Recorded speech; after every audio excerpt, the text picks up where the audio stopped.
memulai ucapan salam kepada wanita-wanita kafir dan saling berkasih sayang dengan mereka.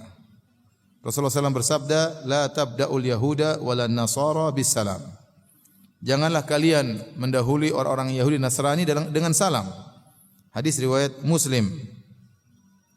Begitu juga mengucapkan selamat pada saat ulang tahun atau tahun baru dan semacamnya. Semua ini haram untuk dilakukan karena termasuk ungkapan loyalitas al-wala kepada musuh-musuh Allah Subhanahu wa taala. Maksudnya apa? Kita tatkala berinteraksi dengan non-muslim, kita berinteraksi dengan cara yang baik ya. Tidak ada masalah, kita berakhlak mulia di hadapan mereka. Makanya di antara hal yang menakjubkan, Nabi sallallahu alaihi wasallam pernah punya khadim, pembantu dari pemuda Yahudi. Nabi kepala negara Islam. Ternyata pernah Nabi memperkerjakan seorang pembantu dari kalangan Yahudi, ya. Kana gulamun Yahudi yakhdiman Nabi sallallahu alaihi wasallam. Ada seorang pemuda Yahudi, dia membantu Nabi sallallahu alaihi wasallam. Tatkala dia sakit, Nabi datang menjenguknya. Jadi ini suatu yang menakjubkan, bagaimana kepala negara kaum muslimin menjenguk pembantu kafir. Dan itu dilakukan oleh Nabi sallallahu alaihi wasallam. Kenapa? Nabi ingin mendakwahi dia. Nabi tahu dia punya jasa, pernah kerja sama Nabi, ya. Dan itu dilakukan oleh Nabi sallallahu alaihi wasallam. Ini perkara yang menakjubkan. Jadi bukan berarti, jangan sampai salah paham bahwasanya hadis ini menunjukkan kita harus bermuka masam selalu kepada non muslim, kemudian menunjukkan selalu peperangan dengan mereka, tidak.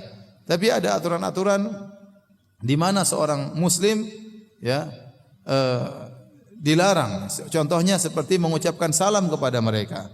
Kenapa? Karena mereka orang-orang kafir tidak selamat. Mereka di akhirat tidak selamat. Bagaimana kita mengatakan assalamu alaikum, keselamatan bagi engkau wahai orang kafir? Mereka tidak selamat. Mereka kufur kepada Allah, mereka musyrik. Maka dilarang kita mengucapkan assalamu alaikum. Tapi kalau mereka yang mengucapkan terlebih dahulu, maka menunjukkan keadilan, kita jawab. Kalau mereka orang kafir mengatakan assalamualaikum Pak Ustaz, saya jawab waalaikumsalam. Sebenarnya mengatakan jangan bilang waalaikumsalam, cukup jawab waalaikum kalian juga. Tapi maknanya mirip-mirip ya. Ya, kalau mereka yang pertama kali mengucapkan salam, maka mereka mendoakan kita, maka di antara bab keadilan kita balas doa mereka. Kita mengucapkan waalaikumsalam. Tapi kalau kita yang mulai, dilarang, karena orang musyrik tidak selamat, orang musyrik tidak selamat ya. Jadi jangan sampai dipahami hadis ini bahwasanya kita harus menunjukkan wajah garang di hadapan mereka, tidak. Kita melihat maslahat dan mudarat. Oleh karena sebenarnya Allah mengatakan, kalau kita pekerja terus bos kita kafir, kalau kita ketemu jangan bilang assalamualaikum Pak Bos, jangan. Ya, karena kita doakan keselamatan sementara mereka tidak selamat, maka boleh ganti dengan yang lain. Pagi Pak misalnya, siang Pak, sore Pak, malam Pak, ya. Ya. Boleh seperti itu, ya.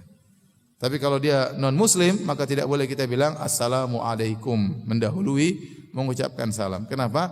Karena mereka itu tidak selamat. Tidak selamat. Bagaimana seorang musyrik selamat di akhirat ya.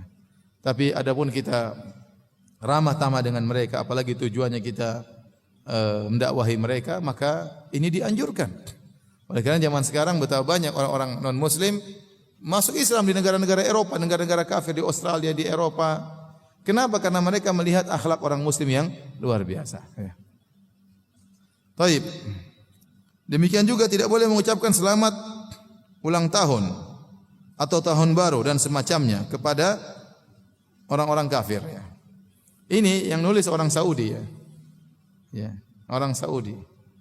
Dia hanya membayangkan bahwasanya yang mengadakan ulang tahun di Arab Saudi cuma orang-orang apa? Kafir.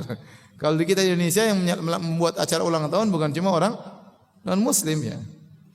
Maka dia bilang di sini tidak boleh mengucapkan selamat ulang tahun kepada wanita-wanita kafir ya. Karena di sana memang tidak ada orang-orang bikin acara ulang tahun ya. Ya, tapi kalau di sini ya orang Islam juga mengadakan acara ulang tahun ya. Apalagi acara-acara keagamaan mereka.